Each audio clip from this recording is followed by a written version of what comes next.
Oi, meu nome é Padre Mike Schmitz e você está ouvindo o podcast A Bíblia em um Ano, onde encontramos a voz de Deus e vivemos a vida através das Escrituras. O podcast original, The Bible in a Year, foi produzido pela Ascension e essa é a versão brasileira, traduzida pelo Heitor e dublada pelo Leandro. Usando a linha do tempo da Bíblia Grande Aventura, vamos ler de Gênesis até Apocalipse, descobrindo como se desenrola a história da salvação e como nos encaixamos nessa história hoje. É o dia 183 e, então... Ontem eu tinha falado que na metade do episódio estaríamos na metade da jornada, né? Porque estaremos no episódio 185 e meio, mas acho que a conta que eu fiz não estava certa. Tipo, na metade do episódio de hoje é que nós vamos estar tecnicamente no episódio 182.5. Faz sentido? Não faz? Então, hoje é o dia que chegaremos na metade da jornada. E se você comemorou ontem, tipo, uhul, tamo na metade, pode comemorar hoje de novo, porque agora vai ser a metade de verdade. Ou... sei lá. Eu sei que é só dividir 365 por 2, mas a matemática sempre me confunde. Enfim, hoje é o dia 183 e vamos ler o capítulo 17 de 2 Reis. E hoje é o nosso último dia no período do reino dividido. Amanhã vamos começar o período do exílio. Hoje vamos ver a queda de Samaria, a queda do reino do norte, no capítulo de hoje de 2 Reis. Hoje também vamos concluir o livro do profeta Miqueias, vamos ler os capítulos 5, 6 e 7. E depois vamos rezar o Salmo 140. Como sempre, a Bíblia que eu uso todos os dias é a Bíblia da Grande Aventura da Ascension em inglês. Você pode acompanhar usando qualquer Bíblia que você preferir, porém recomendamos a Bíblia do Peregrino. Se você quiser saber quais os seus próximos capítulos ou marcar o quanto você já leu, é só baixar o nosso plano de leitura de graça no link na descrição do vídeo. E você pode, muita gente vem me perguntar, eu amei o podcast, como eu faço para ajudar vocês? Então, você pode se tornar um membro do canal e fazer uma contribuição financeira mensalmente, ou clicar ali em Valeu e fazer uma contribuição única, e seríamos imensamente gratos. Se você não consegue ajudar dessa forma, tem outra forma de ajudar também, que é se inscrevendo no canal, deixando um like, um comentário e compartilhando o podcast com alguém. Porém, pessoal, o que mais ajuda são as orações de vocês, porque eu sei que vocês têm rezado uns pelos outros e por toda a equipe por trás desse podcast, e eu sou muito grato, porque sem isso, esse projeto não seria possível. Obrigado de verdade. Enfim, como eu disse, é o dia 183 e vamos começar, porque hoje... Nossa, que bênção termos chegado até aqui. Temos acompanhado o povo de Israel, as 10 tribos do norte, por um bom tempo já. E ontem começamos o livro de Miqueias e vamos continuar ele hoje. E é muito legal ver, o que ele tem a dizer para essas pessoas que acompanhamos por tanto tempo. Tem sido bem interessante ouvir o que os profetas têm a dizer a Israel e a Judá, dizendo o que vai acontecer se continuarem por esse caminho, e os chamando ao arrependimento. E vendo que esse é um chamado para nós também, né? Então vamos lá. Como eu disse, dia 183, 2 Reis 17, Miqueias 5, 6 e 7 e Salmo 140. 2 Reis, capítulo 17. Oséias de Israel, de 731 a 722. Oséias, filho de Ela, subiu ao trono de Israel em Samaria no 12º ano do reinado de Acás de Judá. Reinou 9 anos. Fez o que o Senhor reprova, porém não tanto como os reis de Israel, seus predecessores. Salmanassar, rei da Assíria, o atacou, e Oséias submeteu-se a ele, pagando-lhe tributo. O rei da Assíria descobriu que Oséias o traía, tinha enviado mensageiros a Saís, rei do Egito, e não pagou o tributo como fizera em outros anos. Então o rei da Assíria o prendeu e trancou no cárcere. O rei da Assíria invadiu o país e cercou Samaria por 3 anos. No 9º ano de Oséias, o rei da Assíria conquistou Samaria, deportou os israelitas para a Assíria, instalando-os em Hala, às margens do Abor, rio de Gozã, nos povoados da Média. Isso aconteceu porque os israelitas, servindo a outros deuses, haviam pecado contra o Senhor seu Deus, que os havia tirado do Egito, do poder do faraó, rei do Egito. Agiram segundo os costumes das nações que o Senhor havia expulsado diante deles, e que os reis nomeados por eles próprios introduziram. Os israelitas blasfemaram contra o Senhor seu Deus. Em todo lugar habitado, das torres de vigia às praças fortes, ergueram para si lugares de culto. Ergueram postes e estelas nas colinas altas e sob as árvores frondosas. Aí queimavam incenso, como faziam as nações que o Senhor havia desterrado diante deles. Agiram mal, irritando o Senhor. Prestaram culto aos ídolos, coisa que o Senhor lhes havia proibido. O Senhor tinha advertido Israel e Judá por meio dos profetas e videntes. Voltai de vosso mau caminho, guardai meus mandatos e preceitos, seguindo a lei que dei a vossos pais, que lhes comuniquei por meio de meus servos, os profetas. Eles, porém, não fizeram caso, mas se tornaram teimosos como seus pais, que não confiaram no Senhor seu Deus. Rejeitaram seus mandatos, a aliança que o Senhor havia feito com seus pais e as advertências que lhes fez. Foram atrás dos ídolos vazios e se esvaziaram, imitando as nações vizinhas, coisa que o Senhor lhes havia proibido. Abandonaram os preceitos do Senhor seu Deus. Fizeram para si ídolos de fundição, os 2 bezerros e uma estela. Prostraram-se diante do exército do céu e prestaram culto a Baal. Sacrificaram seus filhos e filhas na fogueira, praticaram adivinhação e magia e se venderam para fazer o que o Senhor reprova, irritando-o. O Senhor se irritou tanto contra Israel que os expulsou de sua presença. Sobrou apenas a tribo de Judá, embora tão pouco Judá tenha guardado os preceitos do Senhor seu Deus, imitando a conduta de Israel. O Senhor rejeitou toda a raça de Israel, a humilhou, a entregou ao saque até expulsá-la de sua presença. Pois quando Israel se separou da casa de Davi e escolheram como rei Jeroboão, filho de Nabate, Jeroboão desviou Israel do culto ao Senhor e o induziu a cometer grave pecado. Os israelitas imitaram todo o pecado de Jeroboão, até que o Senhor os expulsou de sua presença, como havia dito por meio de seus servos, os profetas, e foram deportados de sua terra para a Assíria, onde ainda estão. O rei da Assíria trouxe gente de Babilônia, Cuta, Ava, Emate e Sefarvaim, e a estabeleceu nas povoações de Samaria, para substituir os israelitas. Eles tomaram posse de Samaria e se instalaram em seus povoados. Mas ao começar a se instalar aí, não prestavam culto ao Senhor, e o Senhor lhes enviou leões que causavam estrago entre os colonos.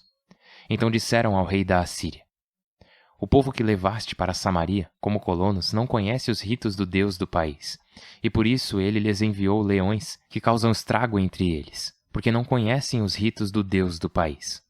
O rei de Assur ordenou: Levai para lá um dos sacerdotes deportados de Samaria, para que se estabeleça aí e lhes ensine os ritos do Deus do país.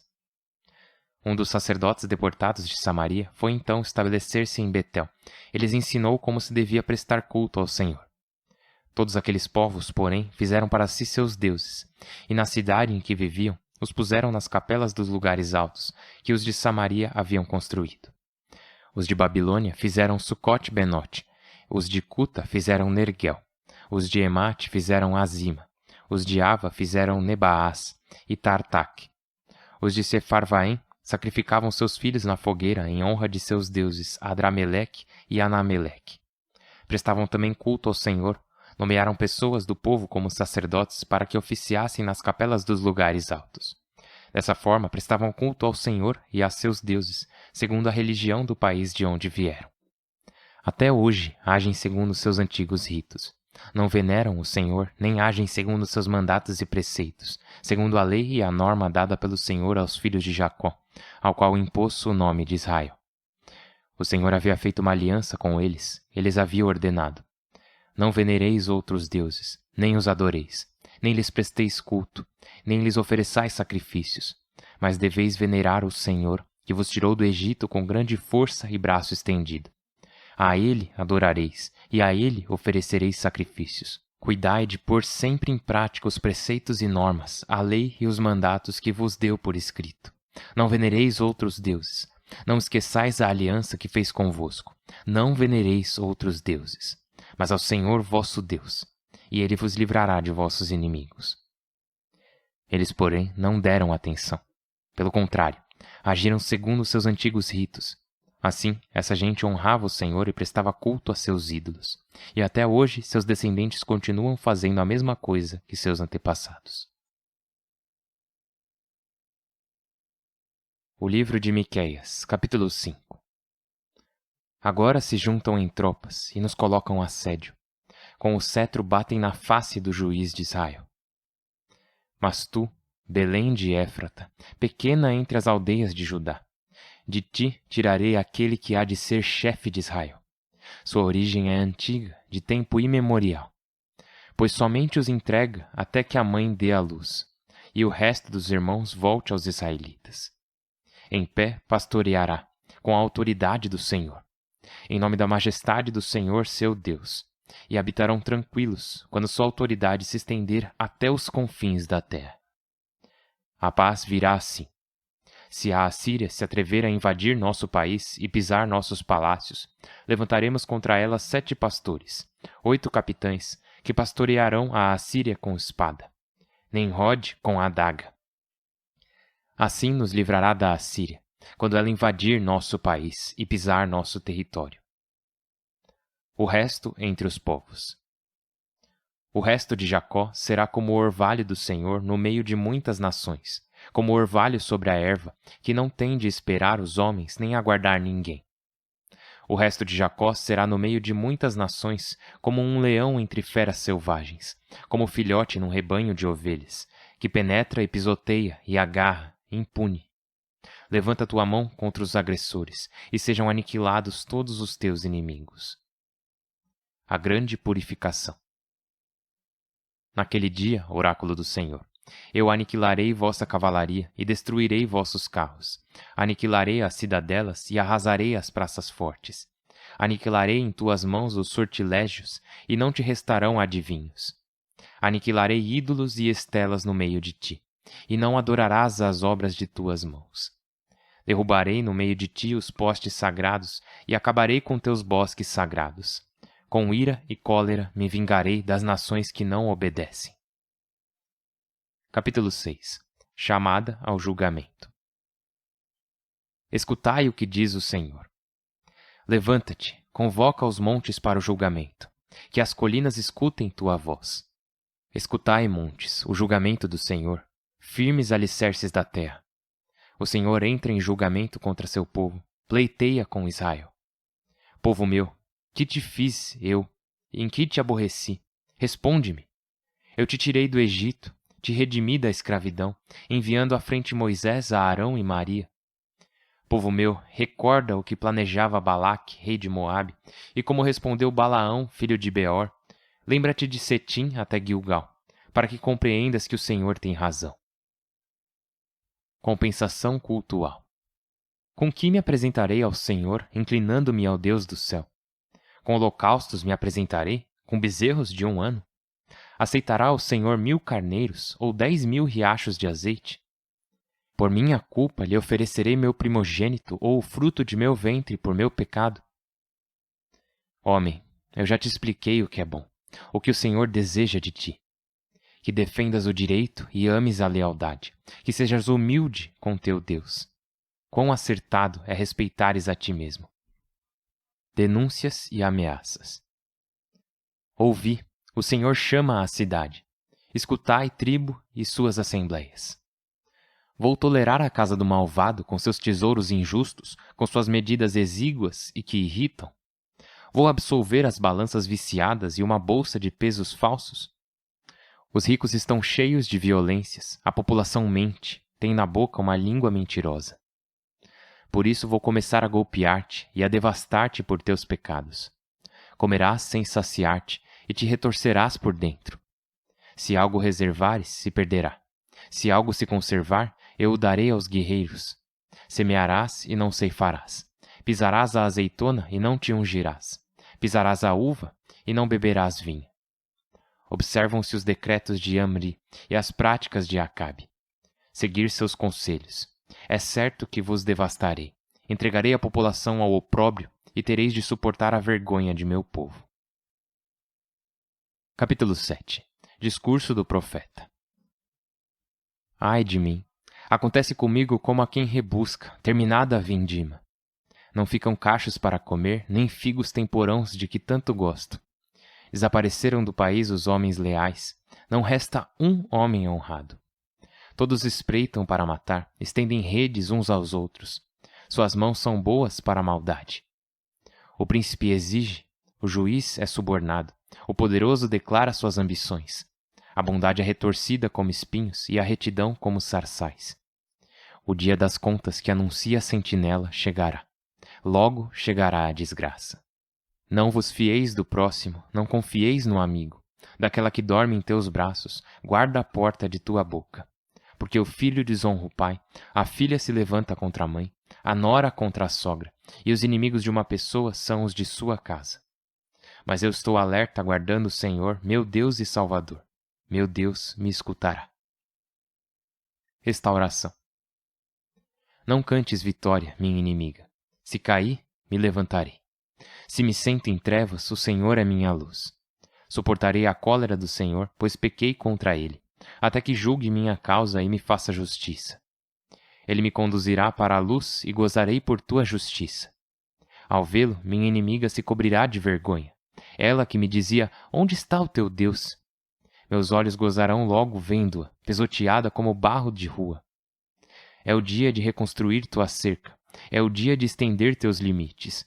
O dia em que virão a ti da Assíria até o Egito, do Nilo ao Eufrates, de mar a mar, de monte a monte. O país com seus habitantes ficará desolado em paga de suas más ações. Pastoreia o teu povo com o cajado, as ovelhas de tua propriedade, habitante solitário da floresta do Carmelo, que pastem como outrora em Bazã e Galaade. Mostra-nos teus prodígios, como quando saíste do Egito. Que os povos ao vê-lo se envergonhem, apesar de sua valentia. Que levem a mão à boca e tapem os ouvidos, que mordam o pó como cobras ou répteis. Que saiam tremendo de seus baluartes, que temam e se assustem diante de ti. Senhor Deus nosso, qual é o Deus que perdoa o pecado como tu e que absolve a culpa ao resto de sua herança? Não manterás sempre a ira, pois ama a misericórdia. Voltará a compadecer-se, destruirá nossas culpas, lançará ao fundo do mar todos os nossos pecados. Assim serás fiel a Jacó e leal a Abraão, conforme no passado prometeste aos nossos pais. Salmo 140. Livra-me, Senhor, do perverso, guarda-me do homem violento, que planejam maldades em seu coração e todo dia provocam discórdias. Afiam a língua como serpentes, com veneno de víboras atrás dos lábios. Defende-me, Senhor, da mão perversa, guarda-me dos homens violentos que planejam desbaratar meus passos, soberbos que me escondem armadilhas, criminosos que me estendem redes, pelo trilho me põem laços. Digo ao Senhor, Tu és meu Deus. Escuta, Senhor, meus gritos de socorro. Senhor, dono meu, que cobres minha cabeça quando me armo. Senhor, não satisfaças os desejos do perverso. Não dês êxito a seus projetos. Não ergam a cabeça aos que me cercam. Cubra-os a perfídia de seus lábios. Chovam sobre eles brasas acesas. Caiam em covas e não possam levantar-se. O linguarudo não se afirme na terra. A desgraça acosse e casse o violento. Eu sei que o Senhor defende o oprimido e faz justiça ao pobre. Os honrados darão graças a teu nome. Os retos habitarão em tua presença. Pai Santíssimo, obrigado.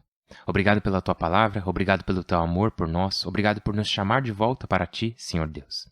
E o salmista aqui, Davi, vemos ele rezando, clamando a ti por ajuda, porque sim, é verdade que nossos inimigos montam armadilhas para nós, querem nos ver nas redes deles. E assim, esses inimigos podem ser humanos, mas assim como São Paulo disse, os verdadeiros inimigos que enfrentamos não são carne e sangue, mas são principados e potestades. Os espíritos malignos, Satanás, que ronda o mundo buscando a perdição das almas, e por isso pedimos por tua proteção contra o verdadeiro inimigo. Senhor Deus, tu nos revelaste que as forças que estão contra nós são o mundo, a carne e o diabo. O mundo depois da queda, o mundo que foi corrompido, a nossa própria carne que foi corrompida com a queda e o anjo caído, Satanás. Esses três obstáculos, esses três inimigos, eles nos fazem tropeçar. Eles armam armadilhas para nós, então pedimos que nos ajudes não só a ser vigilantes e sábios, mas a mantermos nossos olhos bem abertos para ver essas armadilhas do mundo, da carne e do diabo. Mas também a ter coragem para, do meio da batalha, clamar a Ti, Senhor, do meio da batalha, lutar. Senhor Deus, que nunca troquemos a verdade pelo conforto, que nunca tentemos escapar do desconforto caminhando direto para as armadilhas e para as ciladas do inimigo. Ajudai-nos a sermos sempre corajosos, sábios e teus por toda a nossa vida, por Cristo nosso Senhor. Amém. Em nome do Pai, e do Filho e do Espírito Santo. Amém. Beleza. Nossa. Então vamos lá. 2 Reis, capítulo 17. Chegou a hora. Está acontecendo. A queda do reino do norte. O rei da Síria acabou de chegar e tomou o povo, as 10 tribos do norte, e os exilou. Agora, essa parte é de extrema importância, porque aqui é o fim das 10 tribos do norte. Já era. Elas se foram para sempre. Já destacamos isso antes, mas assim, isso é importante demais porque as duas tribos do sul, né, Judá e Benjamim, elas ainda estão lá. Porém, diz muito claramente no capítulo 17, versículo 19.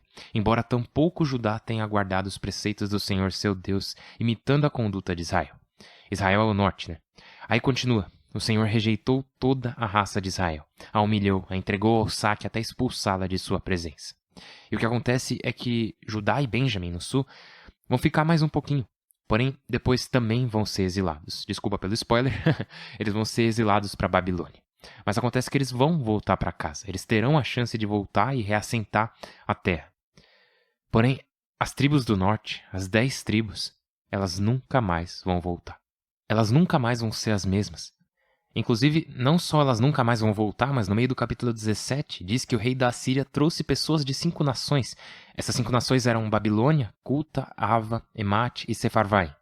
E ele colocou essas pessoas dessas 5 nações nos povoados de Samaria, no lugar dos israelitas. E elas tomaram posse de Samaria e passaram a habitar nesses povoados. Isso vai ser muito, muito importante. E quando pensamos em Samaria, pensamos em samaritanos, né? Então, os judeus não se dão bem com os samaritanos, né? Vemos isso na época de Jesus. E vemos aqui que no norte agora, os samaritanos não são judeus. Vemos até que... Uau! Minha nossa, tem tanta coisa acontecendo. Leões aparecem em Samaria e matam algumas pessoas. Daí o rei da Assíria diz, eita, eu acho que isso está acontecendo porque eles não estão prestando culto ao Deus daquela terra. Agora, se você estiver acompanhando, lendo com a sua Bíblia, e não só ouvindo, você deve ter notado que ele fala Deus com letra minúscula. E isso é porque o rei da Assíria acredita que cada lugar tinha um deus, tipo o deus daquele rio, o deus daquela colina, o deus dessa árvore. Então é no sentido do deus daquela terra, não do deus daquele povo. Ele não está se referindo ao Senhor Deus. E ele pensa, já sei o que a gente precisa fazer. Precisamos trazer de volta uns dos sacerdotes para que eles possam acalmar o deus local, exercendo lá a religião deles, porque o Deus daquela terra, o Deus daquela região, que deve ter mandado esses leões que estão matando as pessoas. Então, eles não só subestimam o Senhor Deus, que é o Deus de tudo, né? Não só de um pedaço de terra, mas também o rei da Assíria traz um sacerdote do norte, ou seja, não estamos falando de um sacerdote levita, mas de um daqueles sacerdotes, aquelas pessoas que foram instituídos por Jeroboão e os reis que vieram depois. Então, esse falso sacerdote ensina a eles essa versão corrompida, deturpada, por assim dizer, do Antigo Testamento. Ele ensina essa versão deturpada que começou lá no reinado de Jeroboão e continuou até hoje. E por causa disso, e porque esses povos de 5 lugares diferentes foram introduzidos naquela terra, os samaritanos carregam um pouco dessa identidade do povo judeu. Eles não são judeus. Eu quero ser bem preciso, ser bem claro quanto a isso, que eles não se consideram judeus. Mas em João capítulo 4 vemos a mulher no poço, que é uma samaritana. E tem uma hora que ela diz, como você, um judeu, está falando comigo, uma mulher samaritana? Porque diz lá, né, que os judeus não se davam bem com os samaritanos. Daí ela diz depois, vocês dizem que o único lugar para adorar o Senhor Deus é em Jerusalém, mas nós o adoramos aqui, o adoramos em outros lugares também. E Jesus deixa claro que a salvação vem dos judeus. Ele diz, vós prestais culto ao que desconheceis. Nós damos culto ao que conhecemos, pois a salvação procede dos judeus. E essa parte que diz, vós prestais culto ao que desconheceis, é por causa de toda essa história que vimos nos últimos dias, que vem desde essa época aqui, mais de 700 anos antes de Jesus. Será que são 600 ou 700? Eu me confundo com datas, pessoal, perdão.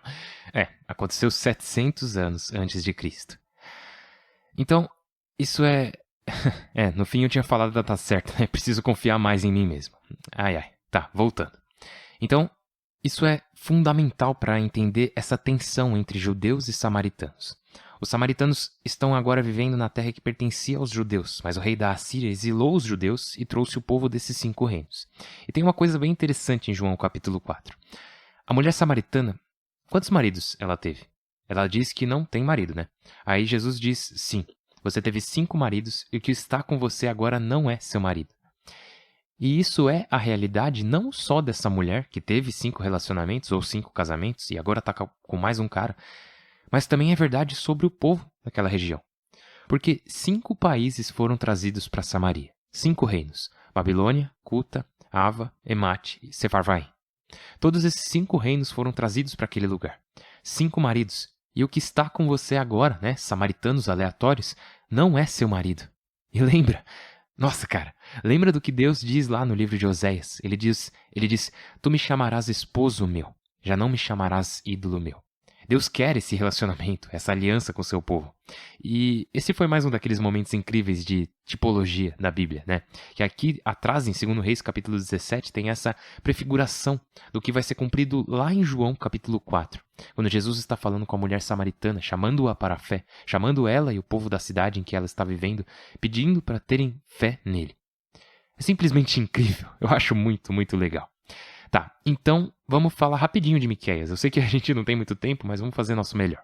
Miqueias, capítulo 5. Tem algumas passagens famosas que você provavelmente já deve ter ouvido antes, se não no Natal, no tempo do Advento. Mas tu, Belém de Éfrata, lembra? A cidadezinha de Belém, né? Tu, Belém de Éfrata, pequena entre as aldeias de Judá, de ti tirarei aquele que há de ser chefe de Israel. E essa é a profecia de Jesus Cristo nascendo em Belém.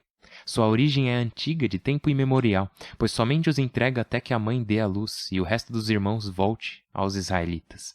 Pessoal, isso aqui é loucura. Miqueias está profetizando para o norte, para Israel, dizendo, sim, vocês vão ser dispersos, vocês ficarão espalhados e perdidos, mas de Belém, em Judá, virá um governante que os trará de volta. E isso é... cara, isso aqui é sensacional, simplesmente incrível. A profecia de Jesus Cristo nascendo em Belém. E não só isso, mas, nossa, no capítulo 6, o que o Senhor nos pede, e essa é uma das minhas passagens favoritas do Antigo Testamento, que tem a pergunta, com que me apresentarei ao Senhor, inclinando-me ao Deus do céu? Aí ele começa a listar, né? Devo ir perante a ele com holocaustos, com bezerros de 1 ano, talvez milhares de carneiros ou talvez 10.000 riachos de azeite? Por minha culpa lhe oferecerei meu primogênito, ou fruto de meu ventre, por meu pecado. E lembra, isso foi o que Acabe fez, né? O povo do norte estava sacrificando os próprios filhos. Estavam entendendo tudo errado. Então, a pergunta é, o que Deus quer de mim? E eu lembro de quando eu li essa passagem pela primeira vez, acho que eu estava no ensino médio, e me marcou muito, porque foi uma época em que eu estava pensando muito isso. Tipo, Deus, o que você quer de mim? O que eu posso te oferecer? Eu sei que você está me chamando para algo, mas eu não sei o que é. E a pessoa, no livro de Miqueias, pergunta, com o que me apresentarei ao Senhor, inclinando-me ao Deus do céu? Devo vir com todas essas coisas? Ou, o que eu devo oferecer?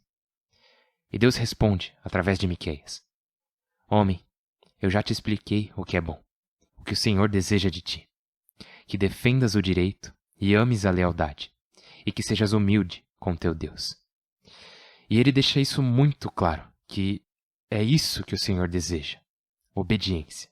Obedecer aos seus mandamentos, ouvi-lo, conhecer o seu coração e fazer a sua vontade em nossas vidas. Que defendas o direito e ames a lealdade, e que sejas humilde com teu Deus. Eu acho que não tem forma melhor de acabar esse período do reino dividido, enquanto nos preparamos para o exílio amanhã, do que refletirmos sobre isso. Que isso é o que Deus quer de nós. Defender o direito, amar a lealdade e ser humilde com nosso Deus. Vamos rezar por isso, vamos rezar para que possamos ser homens e mulheres que fazem isso. Eu estou rezando por vocês, por favor, rezem por mim. Vamos rezar uns pelos outros. Meu nome é Padre Mike e eu mal posso esperar para te ver amanhã. Deus abençoe.